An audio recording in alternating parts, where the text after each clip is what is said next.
So let's do a little tutorial here before we cannibalize this Nerf messenger and possibly make it Nick-worthy. Or semi-Nick-worthy. Or at least high-end modded stock-worthy, where most of my stuff is. Alright, so this is a black tactical version 1 spring. 8 kilograms. It usually doesn't fit all the way in a retaliator, but they're great for triads and other blasters where you have shorter draws to them. This is a black tactical version 2 spring. It is longer than the version 1. It has more coils, less spacing between the coils, and is about 1 kilogram stronger. This is an XTM 107 by 5/8 by 1.7 millimeter spring, otherwise known as the off-spec retaliator spring. Compare it to the mighty version 2 retaliator spring. It dwarfs the black tactical, but this is a more practical spring. I also use these more for your inner coils for my ultra match fire strikes, star shots, and pea crushes. So this is widely used in the ultra match series. These are also widely used. Oh yes, don't use these on pea crushes. Use the version 1s. You don't have the draw length on the pea crushes. They're a little smaller on the spring length. So we have here. We have something that really, really, really has potential. And I'll tell you why in a second. First off, you notice the catch. Usually on fire strike type pistols, you have to worry about this material a lot. Because if it is soft, it's going to be a catch you're going to have to replace a lot. Hence, replace the shell.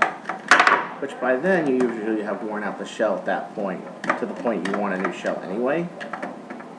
But to be honest with you, it'd be nice to have a good catch. The Rebel and the Star Shots have better catches by the virtue of this is a harder material. But on this blaster, we don't have to worry about it at all. On this messenger, they're going with the flathead screws on these instead of round head, just so you know. Your normal screwdriver works just fine. Your regular Phillips head, your regular size Phillips head works just fine, just like it would on any other Nerf blaster. Okay, let's take this cover off right here. We're going to do a few videos on this today. Okay.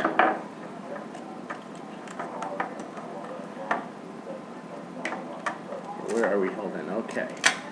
So here we are.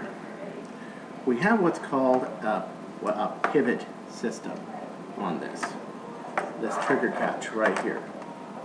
This means if I pull it like so, that the push of the plunger is going to keep this from slipping. Meaning all you have to do is have something to click it into place, and when you fire it, which the trigger pushes it up, it will release it. Given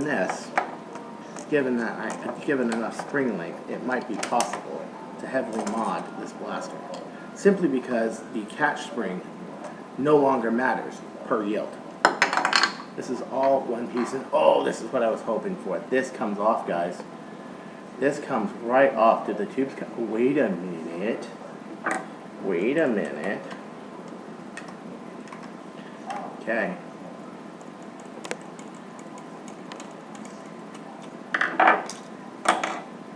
We don't need no, it comes right off, man. The barrel assembly comes right off. We don't need no stinking pegs. Goodbye. Goodbye. Goodbye. Congratulations, it is now a stuffing shooter. And what is this? I got 3 series of snap-ins. Oh my god, can I get to the ARs this easy? Oh, I better hurry and put this up on the internet. Shit. Okay, can I get to the ARs this easy? Now put in mind, this is a piece that on any modded blaster I would do. I would probably glue this down anyway. Oh, holy shit. Right to the channels, guys. Meaning, if I wanted to make this an all-in, an all-3 in, what I would want to do, and I'm not going to do it to this one because I want to do a high-performance one, is I can drill a hole here, drill a hole here, drill a hole here. Make air available to all 3 ARs. Make it so it fires all at once, and then it has the ARs, these things, these smart ARs, to regulate it. Okay? So then, okay, so that's how you make an all-in 3 pistol, right there. So just like your your sledge fire, which has 3 ARs in it, but it has 1 cartridge to put in, that's how you would do it. Okay? So, let's get this back together because we are not making that one of these pistols.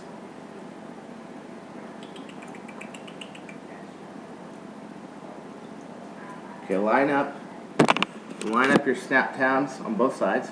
Okay. Now I just took that apart. I've never done this before. I've never put this there before. But since I'm a professional modder and I know how Hasbro makes stuff, there it is. You got 3 little indents here. But you're better off drilling inside of there to all 3, so all 3 chambers have air at once, and they'll fire. Now what to do about that? Once you have all 3, you're going to have this puny ass spring. What do you do about that? Well, welcome to lesson 2. And these look like it has enough standoff posts here to where I can probably put some brass, maybe 9/16 and 9/16 and then 17/32, no problem. But I got a better idea. I'm just gonna hammer tap this piece right here, and if it breaks, then I'll glue it into there. But at least now I have a backup plan. Where I thought this was all integrated, glued as one piece, it is actually just screwed in. So let's take apart our plant right here. Pretty massive spring in there. Looks like something comparable to a version 2 retaliator spring. Okay, so I'm going to take this apart. I'm going to take the head apart. It's built a lot like a triad, but you have one place right here where it's supposed to go. So see where these lines are? That's where the catch is supposed to go. However, I think you can probably use the rest of this as a catch if all else fails. It's pretty good spring, but it's not as good as that one. Let's see if it fits. Yeah, I'm gonna go for broke. Screw it. Let's see if that catches. If it doesn't, we'll try the other ones. For some reason, I believe that this spring will fit in here. Look how tough of this 12K spring is. It is so hard. It is even hard to get this to line up. This is the one I use in my retaliators, if anybody's ever seen it.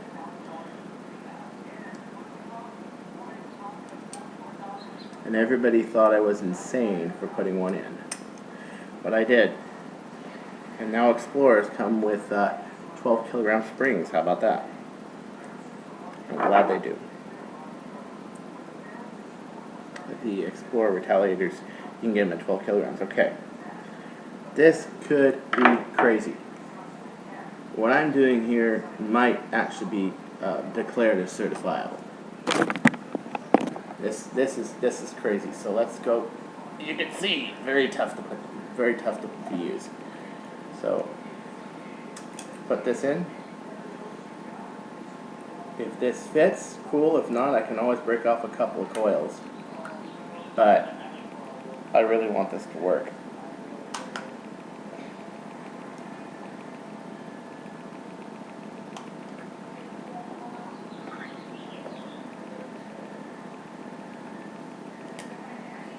Okay.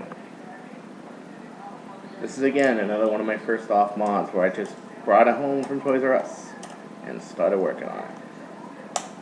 Started investigating. So first we're going to see, can this hold a 12K XTM Hobby People spring?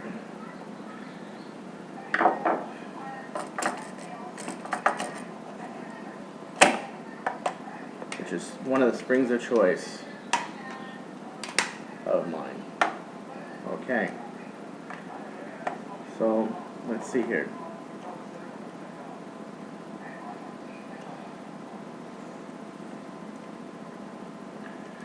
I got somewhat of a problem here. Oh. Okay, never mind. What the hell's going on? Oh, I see. It's a line.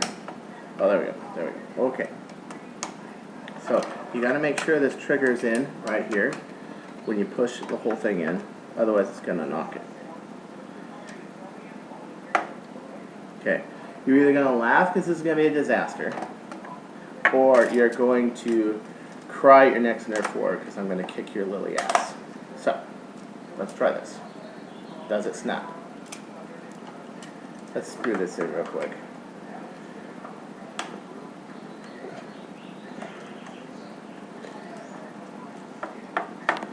Because if I have a 12K messenger, you guys are toast. If not, I can still file this spring down.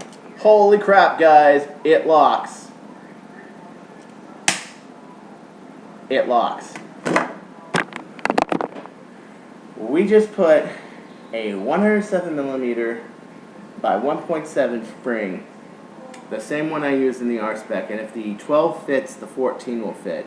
Right in there. I didn't need to put another catch spring or anything because the way the pivot is on the trigger catch. So, there's our first disassembly video. Next I'm going to rebarrel this with brass, and you people will run away.